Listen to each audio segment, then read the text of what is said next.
कल श्रीला भक्ति विज्ञान भारती गोस्वामी महाराज की के चरित्र से अलग अलग शिक्षाएं बताई थी। उसमें श्रीला महाराज के पास महेंद्र कपूर जी आए थे, जिन्होंने बोला था कि टीवी पर महाभारत सीरियल आया है। महाराज जी के पास कोलकाता मठ में आए थे ना, कहाँ पर आए थे? पंजाब में। उनके घर पर महाराज जी उल्टा थे।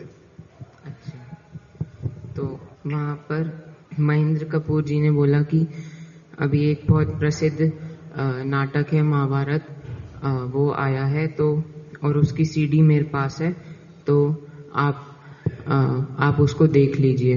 वहाँ पर एक दूसरे सन्यासी भी थे, जिनका नाम था निष्किंचन महाराज। वहाँ पर जब महाराज से बोला कि आप ये सीरियल देख लो, तब महाराज ने पहली बारी में बोला कि टीवी देखने से आंखें खराब हो जाती हैं, इसलिए हम टीवी नहीं देखते। तो वहाँ पे महेंद्र जी ने बोला कि हम लोग 20 फुट की दूरी पे टीवी को रखते हैं, तो इससे आंखों में कोई दिक्कत नहीं होगी। उसके बाद महाराज ने बोला कि मेरी देखने की इच्छा नहीं है। हाँ, कि मेरी देखने की इच्छा नहीं है। तो महेंद्र जी ने बोला कि मैं आपको कोई ऐसी वैसी चीज तो देखने के लिए बोल नहीं रहा हूँ, मैं आपको महाभारत देखने के लिए ही बोल रहा हूँ, और इसमें तो काफी शिक्षा मूलक चीजें ही हैं, तो इसको देखने में क्या खराबी है। तो उसके बाद महाराज ने बोला कि इसमें जो किरदार निभा रहे हैं वो लोग, वो तो वैष्णव है नहीं, और अवैष्णव के मुख से जो हरि कथा भी निकलती है वो विष के समान ही होती है। अवैष्णव मुखोद्गीर्णम पूतम हरि कथामृतम। जैसे कि एक दूध में सर्प मुख मार देता है तो वह दिखता दूध जैसे ही है, परंतु विषैला होता है। उसी प्रकार से अवैष्णव के मुख से निश्चित हरि कथा होती है। और ये लोग केवल धन कमाने के लिए काम कर रहे हैं। अब यदि इनको ज्यादा धन दिया जाए कि दुर्योधन का किरदार निभा लें, तो ये उस दुर्योधन के किरदार को भी निभा लेंगे। इसके बाद भी जब महेंद्र कपूर जी नहीं माने, तब महाराज ने बोला कि अगर आपने इसके बाद एक बार भी और मेरे को बोला कि महाभारत देखो, तो मैं यहाँ से चला जाऊंगा। और इसमें महाराज ने ये भी बोला था कि हम इनको देने आए हैं। उनके सामने नहीं बोला, परंतु वैसे बोला था कि उनके सामने नहीं बोला, वैसे बोला था। इसका मतलब क्या हुआ? मतलब जब बाद में ये बताई बात, जब बाद में बताई बात, इसका भी कोई मतलब ही नहीं निकला आपके बातों का। सीधा सीधा बोलो, माइक लगा करके जल्दी जल्दी बोलते। ये बोला था कि हम उल्टा इनको देने आए, और ये लोग हम इनको देने नहीं आए, उनको ही बोला कि मैं आपको यहाँ पर उल्टा सिखलाने आया हूँ कुछ, ना कि आपसे कुछ सीखने आया हूँ, आपको सिखलाने आया हूँ। अपनी जो हमारी नीति है, जिस चीज को हम पालन करते हैं, वो आपको सिखलाने के लिए आए हैं, ना कि आपसे कुछ उल्टा सीखने के लिए आए हैं। महाभारत आपका छुड़वाने आए हैं कि आप महाभारत जैसी चीजों को नहीं देखना। क्यों? क्योंकि ये जो भक्त लोग बोलते हैं, उनके माध्यम से इसको सुनना, तब आपको महाभारत की वास्तविक जो शिक्षा, उसकी जो धारणा वो होएगी। अन्यथा उसमें बहुत सारी भूल भ्रांतियां रह जाएंगी। इसीलिए हम आपका उल्टा वो छुड़वाने के लिए आए हैं, और आप हमें कह रहे हो कि हमें उल्टा देखना पड़ेगा। और क्या बात हुई थी कल? और उसमें ही आगे ये भी बताया था कि यद्यपि हो सकता है कि माइक बार बार क्यों बोलना पड़ता है? ठीक है, आपको नहीं आता? हो सकता है कि उसमें कुछ अच्छी शिक्षाएं हो, परंतु तब भी वह अच्छा नहीं है, और इमीडिएटली ऐसी चीज है जिसको छोड़ देना चाहिए। अभी दूसरी चीज महाराज जी महाभारत के लिए इतने सेंसिटिव हैं, और हम लोग बाकी चीजों, हम तो बाकी चीज भी देख लेते हैं, जो कि जो कि बाकी मूवी और सॉन्ग्स, जो कि जिनमें तो रत्ती भर की भी शिक्षा नहीं होती, तो हमें उससे ये समझ आता है कि ये बिल्कुल तुरंत ही हमारे लिए त्याज्य हैं ये वस्तुएं। आपने छोड़ दिया कल से फोन में फेसबुक देखना है कम कर दिया बोलते छोड़ा नहीं है। और ऐसे बोलते मैं महाराज जी का शिष्य हूँ। कल ये वाली बात भी आई थी ना, क्या बताया था इसमें कि हम अपने आप को बोल देते हैं कि हम महाराज के शिष्य हैं या फिर इस गुरु वर्ग के शिष्य हैं, परंतु उनका कैसा आदर्श है और हम लोगों का कैसा आदर्श है वो बिल्कुल भी मेल नहीं खाता है। और तब भी हमें लज्जा नहीं आती अपने आप को बोलते हुए कि हम महाराज के शिष्य हैं। वो महाभारत तक को भी कह रहे देखना ही नहीं, और हम लोग क्या देख रहे, जड़ काव्य रसम नहीं काव्य रस, ये वाला भी सुना था ना। इसका क्या अर्थ है कि जड़ काव्य में जो ये देखने से रस आता है वो वास्तविक रूप में रस नहीं है। जो श्रीमन चैतन्य महाप्रभु की कथा में रस आता है वो ही वास्तविक रूप में अप्राकृत शुद्ध रस है। नमकीन की बात और कोक की क्या बात बताई थी? सुंदर प्रभु ने बोला था आपसे एक बार कि जैसे हल्दीराम का नमकीन एक बार खाना शुरू कर दो तो लगता ही नहीं कि उसको एक भी बार छोड़ें, क्योंकि उसमें इस प्रकार का नमक और चीनी या फिर इस प्रकार के रसायन या केमिकल्स डालते हैं जिससे कि हमारा मन सब समय उसके प्रति एडिक्टेड रहता है। कोक का भी? हाँ, और कोक के साथ भी यही कि एक बार पी लो तो बार बार मन करता है कि उसको पीते। शिक्षा क्या मिली? कि उसे एक भी बार पीना ही नहीं चाहिए। एक बार मगर अच्छी लगती है और छूटती भी नहीं है। तब भी प्रयास करना चाहिए कि उसे अभी के अभी छोड़ दें। क्यों? क्योंकि वे हमारे शरीर के लिए बहुत हानिकारक होती है। टेस्टी लगने पर भी हानिकारक है और उनके द्वारा ऐसे परोसने पर भी हमारे लिए हानिकारक है। फिल्मों का क्या बताया था? इसलिए फिल्मों वाले लोग भी क्या करते हैं, इसलिए फिल्म स्टार भी सुपारी और पान का ऐड कर देते हैं क्योंकि उन्हें बहुत अधिक पैसे मिलते हैं, परंतु उनसे प्रभावित ना होकर सिर्फ ये वाला नहीं, अभी जो कॉन्टेक्स्ट चल रहा था वो क्या है कि वो फिल्में दिखलाएंगे, ऐसी ऐसी चीजें उसमें वो भरेंगे जिससे आपको बड़ी अच्छी तरह से क्या होगा, क्रेविंग होगी कि मेरे को ये देखना ही देखना, मेरे को देखना ही देखना और देखना और देखना, उस तरह से होएगा। अश्लील चित्र दिखलाएंगे और चीजें दिखलाएंगे, बार बार अपने आप होगा और देखता हूँ और देखता हूँ और देखता हूँ। लेकिन वो क्यों करते हैं ऐसे वाला? जिससे कि हम सब समय उन चीजों को ही देखते रहें और उनका बिजनेस चलते रहना चाहिए। हाँ।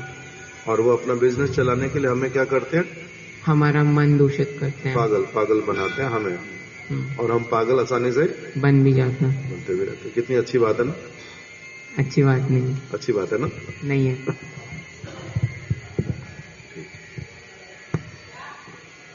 कल यही वाला ही सुना था ना जितेंद्र प्रभु, और भी कोई चीज थी इसमें? कपिल प्रभु और कोई चीज थी? उनको दे दो।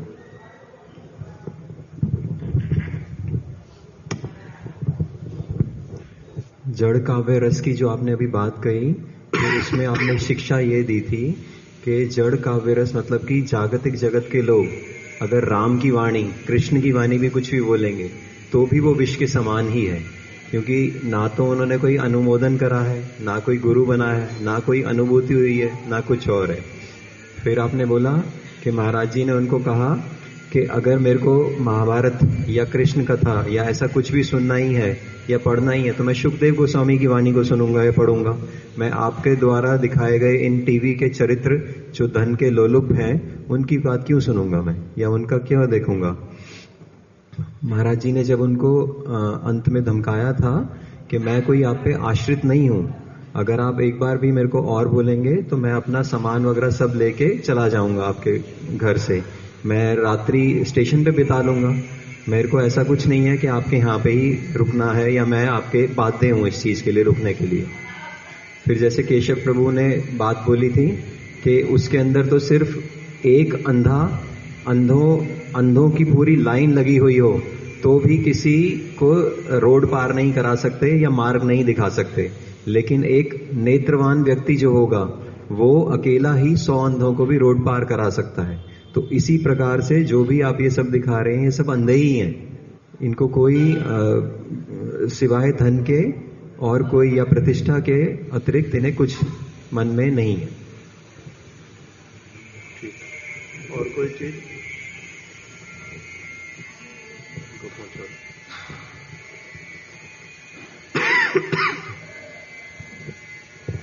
महाराज जी जब महेंद्र कपूर के यहाँ गए थे, महाराज जी जब महेंद्र कपूर के यहाँ गए तो उन्होंने इतना कठोर वचन बोले, तो कठोर वचन बोला उनका क्या उचित है? इस प्रकार का व्यवहार करना क्या उचित है? तो आपने बोला हाँ, उनका इस प्रकार का व्यवहार करना उचित है, क्योंकि फिर बाद में महेंद्र कपूर ही उनको और ज्यादा सम्मान देने लग गए इस बात के लिए। माता और कोई बात? कहते अगर हम मरना भी चाहते हैं तो फिर भगवान भी हमारी उसमें भी हेल्प नहीं करते, मरने में भी। और हमें किसी कभी इतना सारी बात बता दी, महाभारत की हो किसी भी चीज की हो, मगर फिर भी अगर हम हल्दीराम की नमकीन या फिर कोक या फिर और क्या था ऐसी वाली फिल्में अगर देख करके मरना ही चाहते हैं तो कोई क्या करेगा हमारे लिए? भगवान भी हमारी रक्षा नहीं कर सकता। फिर ये वाली बात भी कल आई थी कि अगर एक व्यक्ति स्वयं मरना चाहता हो तो उसकी सहायता कौन करेगा? कोई भी नहीं, क्योंकि भगवान ने भी स्वतंत्रता दी हुई है। इसलिए अगर हम मरना चाहते तो हम मरेंगे। अपने आप का ही क्या करना चाहिए? बचाने का अपने आप का प्रयास करना चाहिए। चलो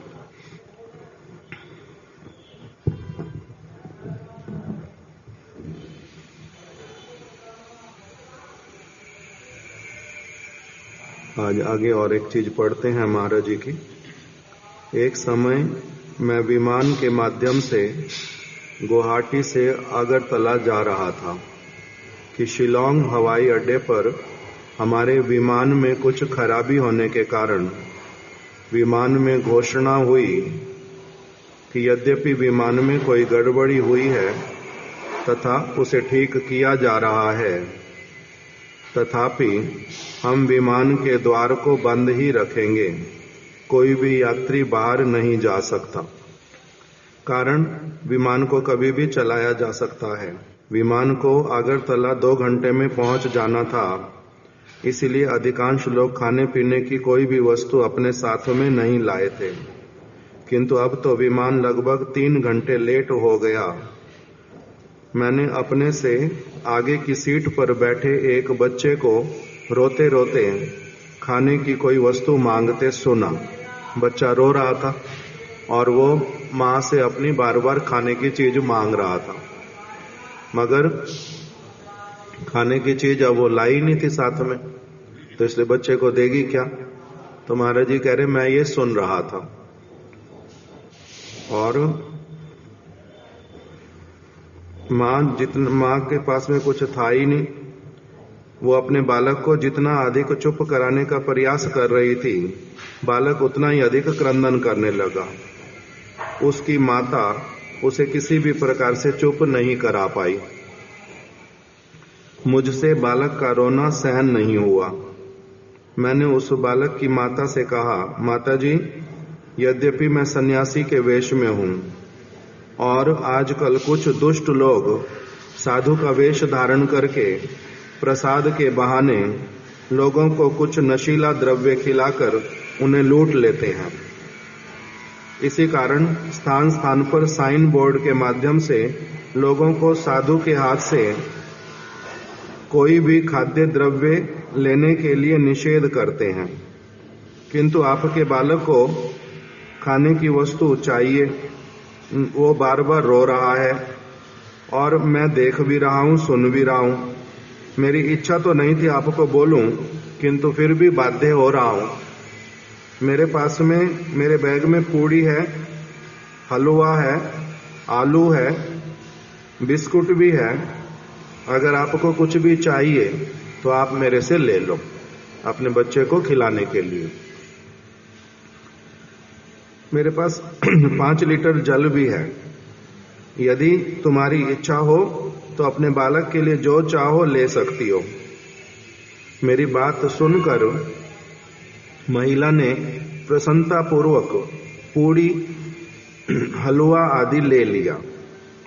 अब उस बालक को खाते देखकर एक अन्य बालक भी अपनी माँ से कहकर पूड़ी, हलवा आदि मंगवाया और एक बच्चे ने भी कहा कि महाराज जी से मेरे को भी पूड़ी, हलवा लेकर के खिलाओ,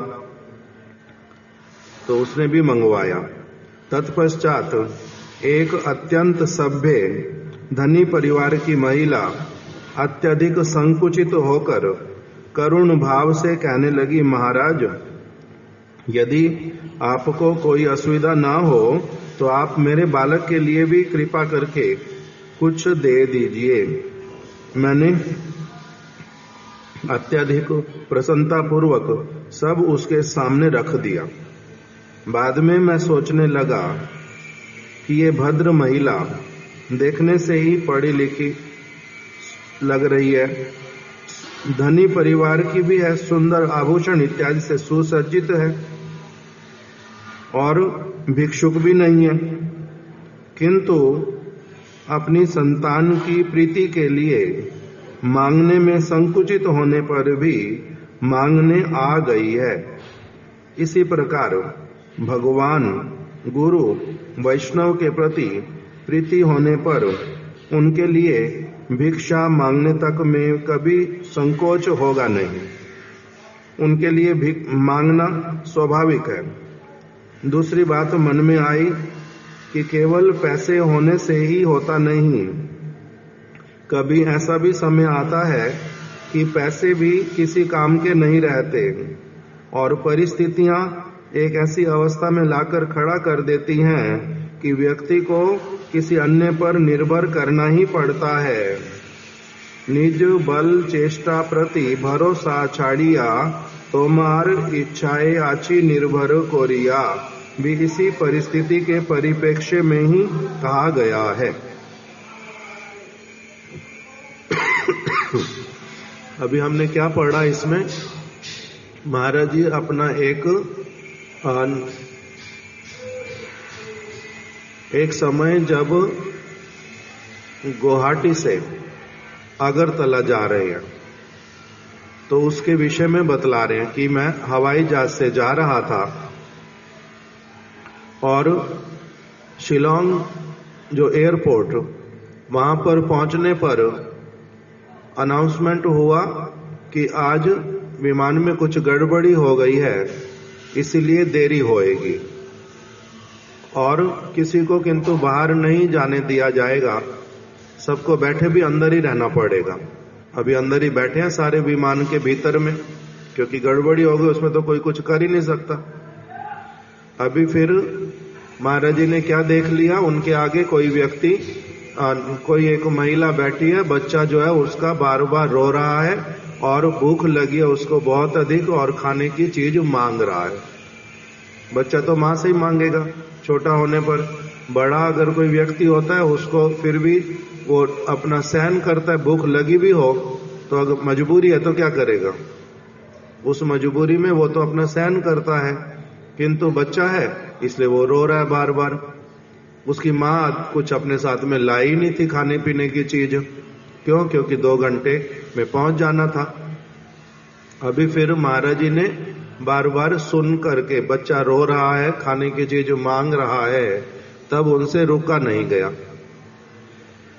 इसलिए उन्होंने क्या किया, माता जी को अपनी आप से पहले से उल्टा बता दिया कि माता जी आपका बच्चा जो है वो खाने की चीज मांग रहा है, बार बार रो रहा है और मेरे को भी पीछे इसकी सारी बात सुनाई दे रही है, मेरे पास खाने पीने की चीजें भी हैं पड़ी और पानी भी है पड़ा साथ में, मेरे को देने में कोई परेशानी नहीं है बच्चे के लिए।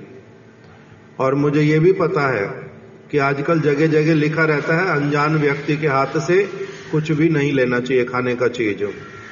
क्यों? क्योंकि वो क्या करते हैं, खाने की चीज में कुछ नशीला पदार्थ मिला करके लोगों को खिला देते हैं और फिर उनका सामान इत्यादि लूट लेते हैं। इसीलिए मैं तो देना तो नहीं चाहता, अपनी आप से तो मैं देना नहीं चाहता था। क्यों? क्योंकि किसी को भी ये संशय हो सकता है कि ऐसे क्यों खाने के लिए दे रहे हैं हमारे को, मगर फिर भी आपका बच्चा बार बार रो रहा है, इसीलिए मेरी इच्छा होती है कहने की कि आप क्या करो, हमारे से ये ले लो खाने की चीज, बच्चे को अपने खिला दो। तो माता जी ने तो ले लिया, बच्चे को आराम से अपना खिला दिया। किसी और एक माता जी ने भी ले लिया और एक माता जी भी मांगने के लिए अपने आप आ गई। हालांकि मांगते हुए क्या हुआ, उसको संकोच हुआ कि भाई एक तो साधु है, दूसरा अपने लिए भी तो उनको कुछ ना कुछ चाहिए होगा ना, किंतु फिर भी संकोच वश आ ही गई अपने बच्चे की प्रीति के कारण। तो इसलिए महाराज जी बोल रहे हैं कि प्रीति होने पर क्या होता है, बच्चे के प्रति उसका प्यार है, बच्चे के प्रति भावना है, इसीलिए उस प्रेम के कारण ही उसको मांगना जो है, संकोच होने पर भी तब भी उसने क्या किया, मांग लिया। ये बच्चे के प्रति जो प्यार है वो भिक्षा मंगवाने में भी क्या कर देता है, एक व्यक्ति को लगा देता है। भिक्षा भी व्यक्ति मांग बैठता है बच्चे के प्रति प्यार के कारण। इसी प्रकार से और अगर किसी के प्रति प्यार हो, उसके लिए कोई चीज चाहिए हो तो भी मांगता है ना, नहीं मांगता। किसी का बच्चा है, किसी का पति है, किसी की पत्नी है, किसी का कोई मित्र है, अस्वस्थ हो जाए, अगर इलाज ना करा पा रहे हो, ठीक ना हो पा रहा हो, कहीं पर भी कुछ भी जाकर के कहने में, मांगने में व्यक्ति को संकोच होने पर भी जाता है ना, नहीं जाता, जाता है। क्यों? क्योंकि ये क्या है, प्रीति का लक्षण है। जिनसे प्रीति करते हैं उनके लिए अगर आवश्यकता पड़े भिक्षा मांगने की, भिक्षा भी मांग लेते हैं।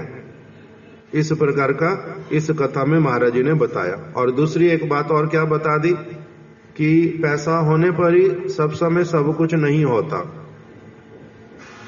वो जो 2-3 माताओं ने महाराज जी से पूड़ी सब्जी इत्यादि ले ली, हलवा ले लिया, उनके पास में पैसे की कमी थी, पैसा तो था साथ में, किंतु पैसा होने पर भी उनका क्या, पैसा होने पर भी उनको उस समय वो कुछ खरीद सकते हैं, वहां पर कुछ मिल ही नहीं रहा।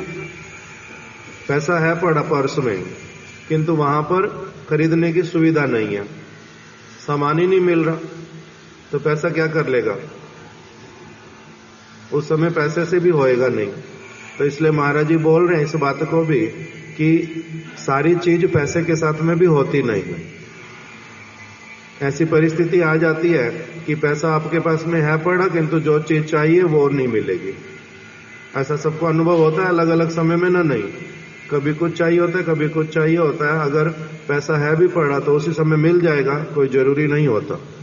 बहुत बार ऐसा हो जाता है कि पैसा होने से नहीं मिलेगा। तो इसीलिए महाराज जी इस बात को भी बोल रहे हैं कि परिस्थितियां ऐसी वाली होती हैं कि व्यक्ति को क्या करना पड़ता है, दूसरे के ऊपर निर्भर करना पड़ता है। इसीलिए कभी भी गर्व नहीं करना चाहिए, कभी भी गर्व नहीं करना चाहिए किसी भी प्रकार का। जैसे गर्व का मतलब घमंड, घमंड होता है ना। महाराज जी हमारे एक बात बोलते थे कि जो भी व्यक्ति जिस भी चीज का घमंड करता है उसको भगवान उसी जीवन में ही अवश्य उसके घमंड को तोड़ते जरूर है। जो भी व्यक्ति जिस भी चीज का घमंड करता है, भगवान उसका उसी जीवन में ही उसका घमंड जो है वो अवश्य ही तोड़ते हैं। इसलिए घमंड जो है मनुष्य होने पर किसी चीज का नहीं करना चाहिए, किसी भी चीज का। मनुष्य शरीर है तुम्हारा, भगवान नहीं हो तुम। इसलिए घमंड जो है किसी भी वस्तु का नहीं करते। क्यों?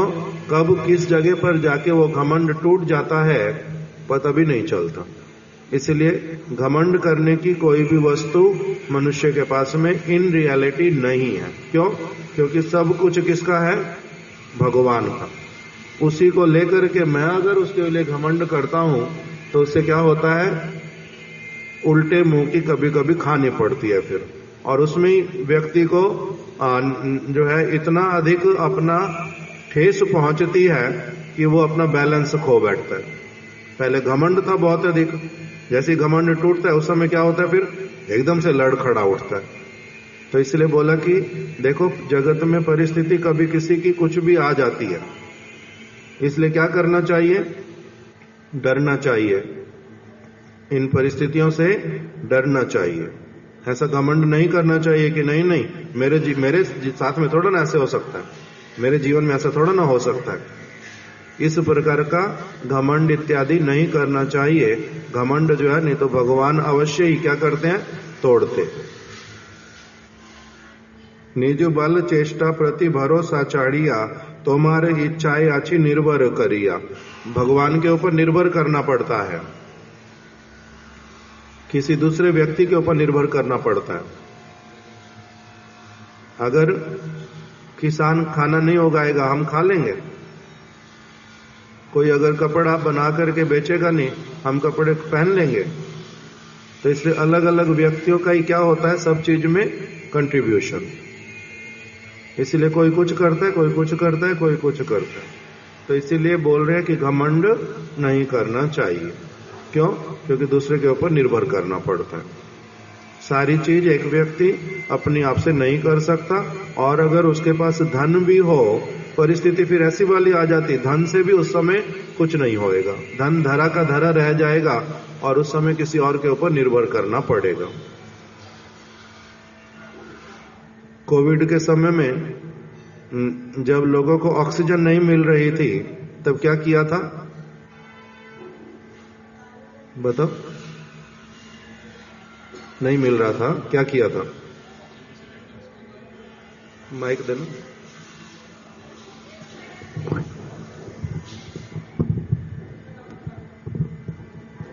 तो सब जगह अलग अलग रूप से प्रयास कर रहे थे ऑक्सीजन सिलेंडर उनको मिल। ऑक्सीजन जब नहीं मिल रही थी, क्या किया था? कपिल प्रभु को दो, महेश्वरी जी को दो। आपने समझा नहीं पॉइंट। कुछ तो लोगों ने ब्लैक में ले लेके खरीदा, पर उसके अलावा भी कुछ मिला ही नहीं। कहीं कहीं ऐसी लोगों ने अपने 50-50 लाख रुपए, कुछ तो बोल रहे फिर कह रहे कुछ नहीं। बोलो बोलो। कुछ लोगों ने चोरी करी थी, हाँ जो भी हो, चोरी की थी उसके लिए। और कुछ लोगों ने अपने अटैची की अटैची पैसे भर करके डॉक्टर के सामने फेंका कि भैया मेरे को ऑक्सीजन दे दो इस व्यक्ति को, ये तो मर जाएगा नहीं तो इतने पैसे देने पड़े। जो 100-200 रुपए की चीज, उसके लिए 50 लाख रुपए दे रहे हैं। किस लिए? परिस्थिति ऐसी आ गई, उसका पैसा जो है, उस पैसे से ही वो सारी चीज नहीं मिल रही थी। इसलिए क्या करना पड़ा? परिस्थिति ने कैसा वाला लाके खड़ा कर दिया, अलग प्रकार का। 50 लाख रुपए दे करके 10 मिनट के लिए ऑक्सीजन चाहिए। हुआ था तो ऐसे। किंतु हम लोग क्या होते हैं, सब समय भूल जाते, जल्दी जल्दी सारी चीज भूल जाते। इसलिए बोल रहे हैं परिस्थितियां कब किसको कौन सी स्थिति में लाके खड़ा करती हैं, इससे क्या करना चाहिए? डरना चाहिए, घमंड नहीं करना चाहिए। इस बात को बतलाया। इसलिए भगवान की भी एक बात बोल रहे हैं कि निज बल चेष्टा प्रति भरोसा छाड़िया। अब ये तो हो गई जगत की चीज। महाराज जी कह रहे ये तो हो गई जगत की चीज। रोटी पूड़ी मांगी, हलवा दे दिया, पूड़ी दे दी, सब्जी दे दी, पानी दे दिया, ये तो जगत वाली चीज हो गई। उसके बाद में दूसरा बोल रहे निज बल चेष्टा प्रति भरोसा छाड़िया। कह रहे अपने बल और अपनी चेष्टा से मैं भगवान को प्राप्त कर लूंगा, ये संभव? अपने बल से, अपनी चेष्टा से कोई भी व्यक्ति भगवान को प्राप्त नहीं कर सकता। सूर्य को प्राप्त कर सकते हैं, कोविड के ऊपर कंट्रोल कर सकते हैं। ट्रंप, अगर ऐसी वाली कोई चीज फिर से आ जाए, उस समय भी ट्रंप ही था ना। जिस समय कोविड हुआ था उस समय भी प्रेसिडेंट ट्रंप ही था। अमेरिका इतना सबसे बड़ा राष्ट्र बोलते हैं, धनी बोलते हैं बहुत अधिक, वो भी कुछ कर पाए थे? कुछ कर पाए थे उसमें? न हाथ खड़े कर दिए थे, सभी जगह पर हाथ खड़े हो गए थे। प्रकृति ने ऐसा वाला एक छोटा सा चीज करके क्या कर दिया, सबको उनकी औकात दिखा दी अच्छे से। सारे डॉक्टर्स को, सारे के सारे पॉलिटिशियंस को, इतने धनी व्यक्तियों को, सब लोगों को एक साथ में क्या कर दिया, बिठा दिया नेचर ने। इसलिए बोलते हैं नेचर जो है वो अपना बदला लेती है। नेचर अपना बदला लेती है, कभी भी किसी को वो इम्बैलेंस नहीं रखती। जो व्यक्ति जो कुछ भी करता है उसकी रिएक्शन आती है। इसीलिए हमारे गुरुवर्ग बार बार बोलते हैं, इतना अधिक जो लोग मांस खाते हैं अभी, इतना अधिक जो हिंसा करते हैं, इतना अधिक जो धन के पीछे केवल चलते हैं, यही चीजें सारी क्या लाती हैं? युद्ध, वॉर होते हैं। अकाल पड़ता है, आग लगती है जगह जगह, भूकंप आते हैं, बहुत सारी चीजें ऐसी वाली आ जाती जिसके ऊपर किसी का कंट्रोल नहीं है। क्यों? क्योंकि हम अगर खराब चीजें करते हैं तो उन सारी चीजों का फल आता है। फिर ये वाला होलसेल मर्डर होते हैं, होलसेल मर्डर युद्ध में होता ना ऐसे वाला, एक के बाद एक मरते जाते हैं। इस तरह से होता है। आजकल युद्ध भी कितना बड़े वाले होते हैं। यूक्रेन और दूसरी कंट्री रशिया, कब से युद्ध चल रहे? ये भी लिंगर करने वाली चीज है। महाभारत का युद्ध कितने दिन में हुआ था? 18 दिन में हुआ था। कितने लोग मरे थे? संख्या है उसकी 64 करोड़, 64 करोड़ लोग मरे थे। 18 दिन युद्ध चला था। कृष्ण ने कहा था कि युद्ध को जो है लंबा नहीं खींचना, जितना जल्दी हो जाए, आर पार जो करना है वो साथ साथ करना पड़ेगा। युद्ध में बहुत ज्यादा समय नहीं लगाना। अभी ये लोग 3-3 साल युद्ध करेंगे, लोग भूल ही जाते कि युद्ध हो भी रहा है। जो हो रहा है मरो, वहां के लोगों को भी अब लेना देना नहीं, हो रहा है कहीं कुछ हो रहा है, बस इतना पता है। एनीवे, बात हमने शुरू की थी निज बल चेष्टा प्रति भरोसा चाड़िया। हम लोग भगवान के साथ में संबंधित वस्तु, यहाँ की जगत की चीजों के ऊपर भी कंट्रोल है किसी का? बुढ़ापे के ऊपर कंट्रोल है? बुढ़ापा नहीं आए, नहीं, कंट्रोल नहीं है। विशाल की आयु अभी रुक जाए, आज की आज जितना है उतना रह जाए, कंट्रोल है इसके ऊपर या नहीं? नहीं है। आपका कंट्रोल है, आप जैसे हो ऐसे रह जाओ, बड़े नहीं हो। और अब हो सकता है बड़े होते जाओगे, बड़े होते ही जाएंगे। चंद्रिका माता का कंट्रोल है कि मरे नहीं? Death will come to you और not? Definitely you have no control, you have no control. है, मृत्यु के ऊपर कंट्रोल है, बुढ़ापे के ऊपर कंट्रोल है। कितनी सारी चीजें ऐसी हैं जिसके ऊपर हमारा कोई भी कंट्रोल नहीं है। फिर भी हमें क्या है? घमंड है बहुत सारी चीजों का।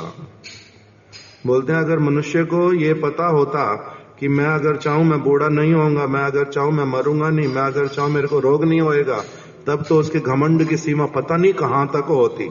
उसको सारा कुछ पता है कि अगले मुहूर्त में पता नहीं क्या हो जाएगा।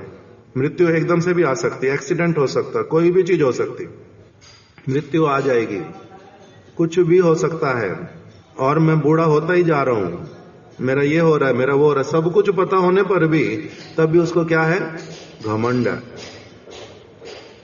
अगर उसको पता होता मैं मरूंगा ही नहीं, अगर उसको पता होता मैं बूढ़ा ही होऊंगा नहीं, तब पता नहीं क्या होता फिर भाई। तो इसलिए अपने हाथ में बहुत सारी चीजें नहीं है, उस पर फिर भगवान की चीजों का तो कहना क्या? आत्मा मेरे हाथ में है, मैं आत्मा को आज पकड़ करके रखूंगा, इस शरीर में से तेरे को जाने नहीं दूंगा। पकड़ के रख पाएंगे? नहीं। इसलिए बोल रहे हैं कि निज बल चेष्टा प्रति, हमारी चेष्टाएं, आज मेरा हाथ काम कर रहा है, कल अगर भगवान की इच्छा हुई, इसमें से भगवान ने अपनी शक्ति ले ली ना, तो हाथ कैसा हो जाएगा? लूला लंगड़ा हो जाएगा, काम नहीं कर पाएगा। ये भगवान की बड़ी कृपा, आंखों में अभी तक मेरे को ज्योति देके रखी है, हाथ में बल देके रखा है, जीवा बोल पा रही है। किसने देके रखा है? ये हमारे अपने बस में है। ऑक्सीजन बनाना हमारे बस में है, पानी बनाना बस में है। और इन चीजों के बिना हमारा एक दिन नहीं सरता, एक दिन भी हमारा नहीं निकलता इसके बिना। और जो बनाने वाला उसको कुछ समझते नहीं। सूर्य प्रकाश देता है, जल मिलता है पीने के लिए, ऑक्सीजन मिलती है श्वास लेने के लिए, इतनी इंपॉर्टेंट चीजें हैं ये, इसके बिना हमारा कुछ नहीं चल सकता। किंतु फिर भी हमें कैसे मिली हुई है ये? फ्री में, फ्री में मिली हुई है नहीं, इसके लिए कुछ देना पड़ता है। सूर्य उदित हो गए, उसका कुछ बिल देना पड़ता है? लाइट दे रहे हैं सबको, कुछ भी नहीं देना पड़ता। इसलिए बोले निज बल चेष्टा प्रति भरोसा छाड़िया। अपने बल और अपनी चेष्टा, ऐसा नहीं समझना कि मैं कर रहा हूं, मेरे द्वारा हो रहा है, मेरा बल है बहुत अधिक, मैं ऐसा करूंगा, मैं ऐसा कर दूंगा, तो कहते ये वाली जो वाणी वो अच्छे व्यक्ति की होती नहीं, अच्छे व्यक्ति की ये वाली वाणी होती नहीं। हमारे महाराज जी को कोई पूछता था कि महाराज जी आप परसों हमारे यहाँ पर आ सकते हो, तो महाराज जी बोलते थे कि भगवान की अगर इच्छा हुई तो जरूर आ जाऊंगा। उसके बीच में कुछ भी हो सकता है। अगर भगवान की इच्छा नहीं हुई कि मैं परसों आपके यहाँ नहीं आऊं तो क्या होगा, नहीं आऊंगा। महाराज जी ने नितिन भैया के घर पे जाना था राधा अष्टमी वाले दिन, यही फाइनल हुआ था ना। महाराज जी थे यहीं पर ही जहां से हम अभी आए 16A में, वहां से जाना था 14 वाले मठ में राधा अष्टमी का प्रोग्राम करने के लिए, और बीच में कहां जाएंगे, नितिन भैया के घर पे होते हुए जाएंगे। नितिन भैया के घर गए नहीं, हॉस्पिटल चले गए। ना तो नितिन के घर जाना, ना फिर प्रोग्राम में जाना राधा अष्टमी वाले में। कहां पर पहुंच गए, अस्पताल में। हाथ में है तो इसलिए ठीक ही बोल देते ना सब समय। वो पहले से ही बोल देते थे भगवान की इच्छा होएगी तब तुम्हारे यहां जाऊंगा। अगर भगवान की इच्छा नहीं हुई तो क्या होगा, किसी और दिशा में ही जाऊंगा। तो इसीलिए बोल रहे हैं निज बल चेष्टा प्रति भरोसा छाड़िया। मैं ये करूंगा, मैं ये करूंगा, मैं ये करूंगा, इस प्रकार का अभिमान करके कुछ करना नहीं। अगर कुछ भी करने की कामना तो उसमें क्या आना चाहिए कि हे भगवान मैं ये करना चाहता हूं, प्लीज ये सैंक्शन कर देना। मैं आपकी भक्ति करना चाहता हूं, कृपा करके मेरे लिए उसी प्रकार का उपाय कर देना। हे प्रभु, उनके ऊपर निर्भर करना पड़ता, अपने ऊपर निर्भर नहीं करना पड़ता। धन होने से ही जैसे अपना उनका काम नहीं बन गया, खाना नहीं मिला उनको, इसी प्रकार से मेरे को दिखलाई देने पर भी मेरा सारा बल, मेरी बुद्धि, मेरा सारा कुछ, किंतु उसके द्वारा भी होता नहीं। इसलिए बोल रहे हैं इसी प्रकार की भावना से ही कहा गया निज बल चेष्टा प्रति भरोसा छाड़िया, कि अपने बल अपनी चेष्टा के ऊपर उस प्रकार का भरोसा नहीं रखना घमंड वाला। भगवान की कृपा को उसमें दर्शन करना और उसी के अनुसार चलना, तभी फिर क्या होगा, तुम्हारी इच्छाएं अच्छी निर्भर कोरिया। हे भगवान मैं तो आपकी इच्छा के ऊपर ही निर्भर हूं, आपकी इच्छा जैसी होएगी वैसे वाला ही होएगा। मेरे हजार चाहने से भी बहुत सारी चीजें नहीं होती।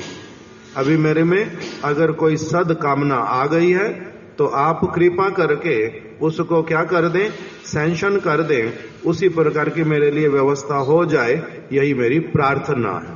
तो व्यक्ति प्रार्थना कर सकता है, किंतु अभिमान के द्वारा भगवान को, अप्राकृत वस्तु को अप्रोच नहीं कर सकता। इस प्रकार की बात अंत में महाराज जी ने बता दी।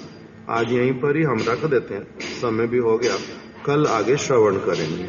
वांछा कल्पतरुभ्यश्च कृपा सिंधुभ्य एव च पतितानां पावनेभ्यो वैष्णवेभ्यो नमो नमः।